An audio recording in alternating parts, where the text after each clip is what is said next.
No, All right. all right. So let's try again. All right. So navigating NIH prior approvals. Um, First, just want to kind of go over what is a prior approval. The definition, according to NIH, is it's the written consent from the NIH Grants Management Officer, your GMO, or your GMS, required before a recipient undertakes certain activities or incurs specific costs. Make sure that you request it before, not after. We want to make sure that those changes are approved before we implement any budgetary changes or changes to the award. The governing policy of that is in the grants policy statement, section 8.1.2, with the key principle here being that while NIH allows flexibility in many areas via expanded authorities, any significant change will always require pre-approval, even if they have no budgetary impact. So even if it doesn't affect the bottom line, there's no change in the amount of money being spent on things. If it has any sort of major significant change to the overall award, it's going to still require a prior approval. And so there's some examples here of when prior approval is required. So first off, a change in scope. So any significant change in the methodology, the approach, goals of the overall project, of even a subcontract on the award, anything that changes the scope of the award is going to have to require prior approval. A more common one you'll also see is change in key personnel.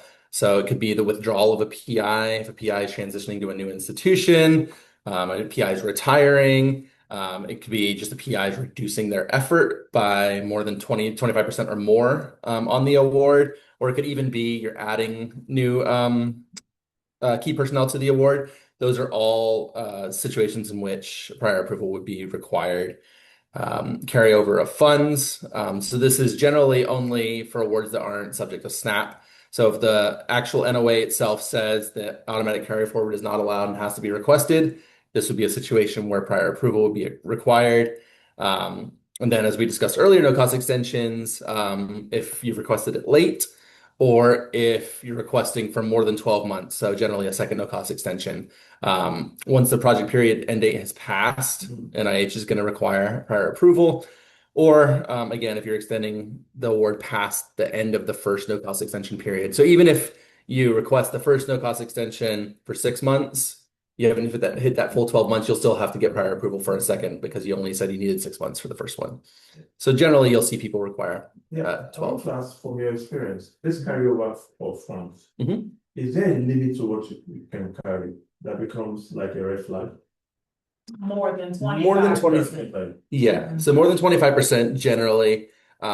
You'll oftentimes see NIH even question it in the next year's NOA. They yeah. may offset if you've got a huge carry forward from previous years, they may offset the budget with the funds from the Before previous. carry. Yeah. But if it's less than 25%, will they offset it still? They could. They could. They could. Yeah. Yeah, it's not common. But I feel like right now we just don't know. And it depends on who you get and how they're feeling.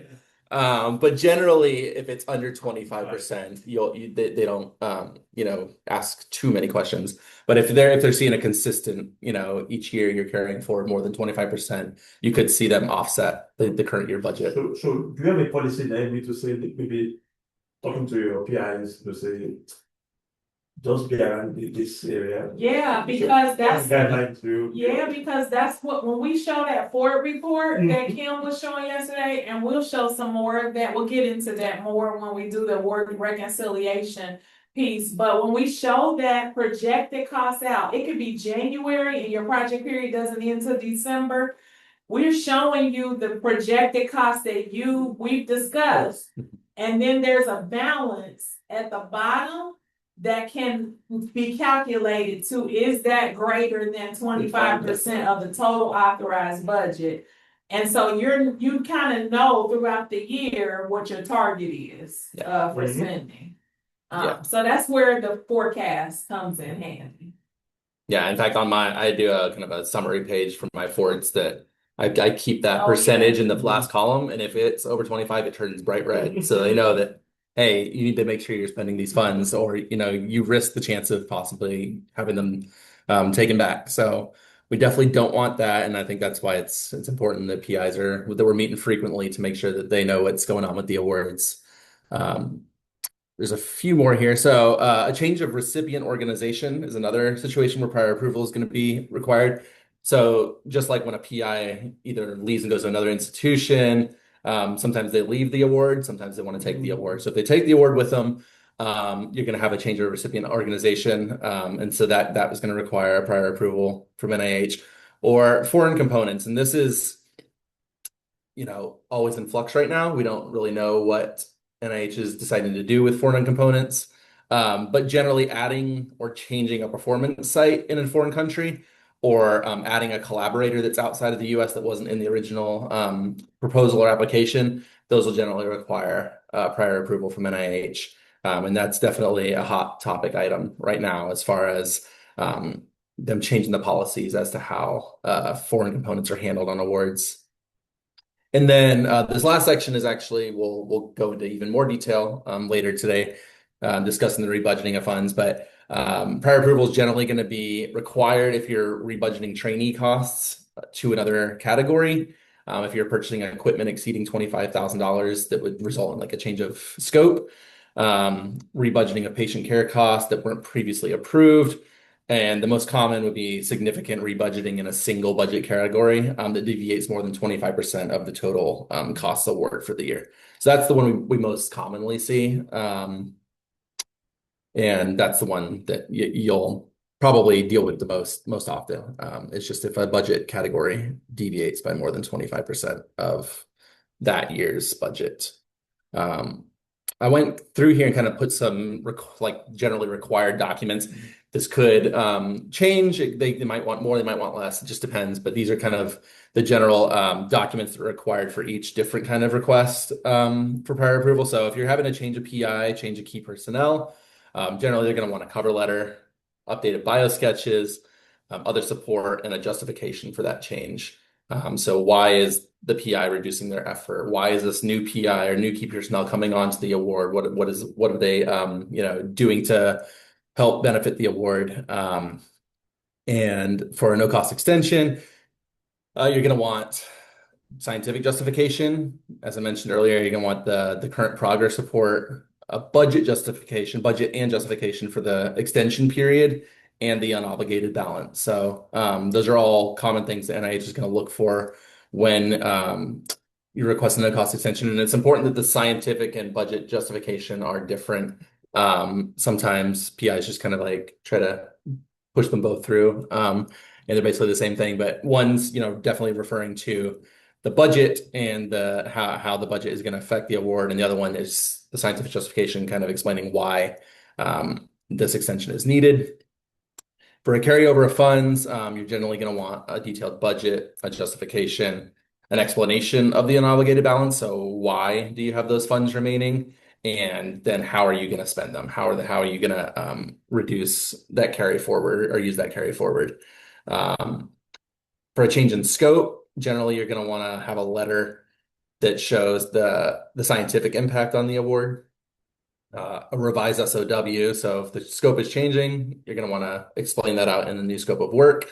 And then if applicable, you're going to want a revised budget. So sometimes a change in scope will affect the budget, sometimes it won't. So that's just important to make sure if it does change the budget in any way that we're going to include a revised budget there.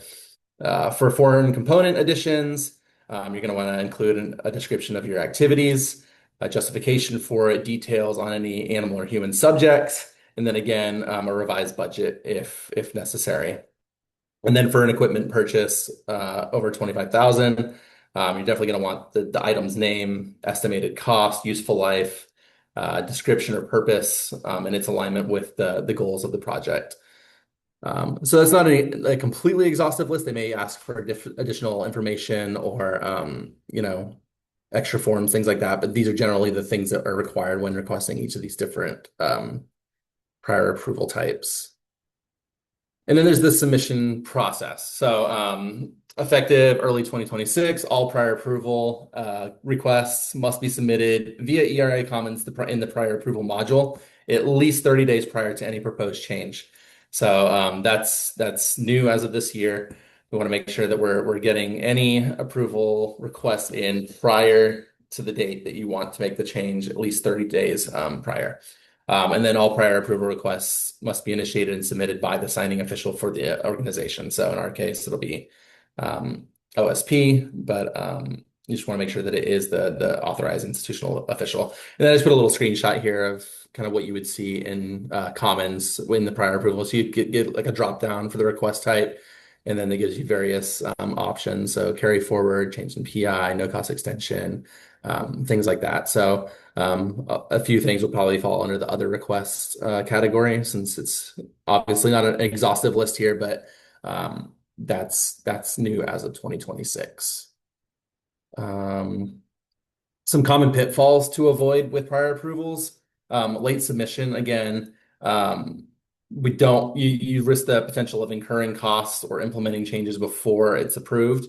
If that happens and then it's not approved, then the school or the PI are on the hook for any expenses that have occurred prior to that approval. And then just incorrect personnel information, make sure that you're using 2026 common forms for biosketches and other support. Just make sure that those are up to date. And then again, just you don't want to have missing or incorrect signatures. So submitting through the PI tries to submit the prior approval request. It's not going to have that authorized organizational authority. So we want to make sure that the signing official is the person that is submitting these in the system. And that's kind of the overall view of prior approvals. Is there any specific type of prior approval you'd like to go into more detail about or have additional questions about? I know it's To carry over and rebudgeting. Yeah. But if there are others Yeah. specific, want to know about. I don't know, come on.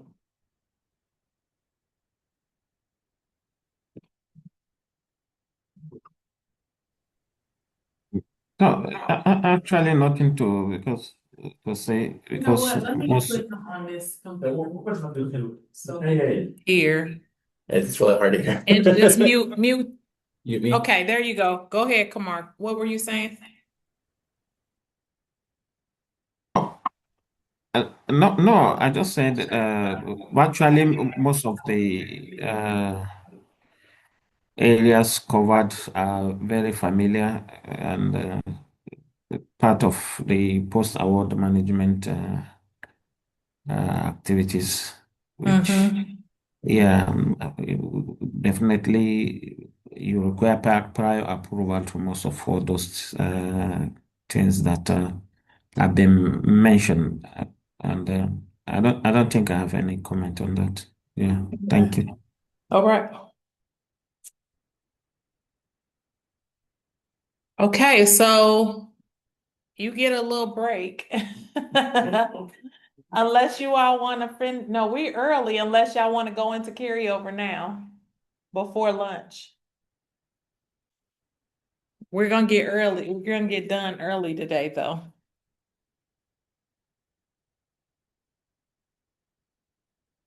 So we have carryover, rebudgeting, but we've already done prior approvals and NCEs.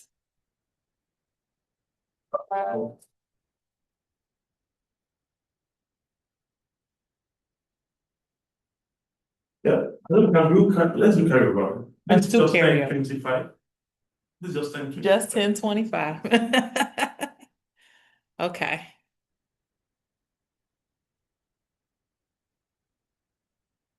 All right, give us a second to transition.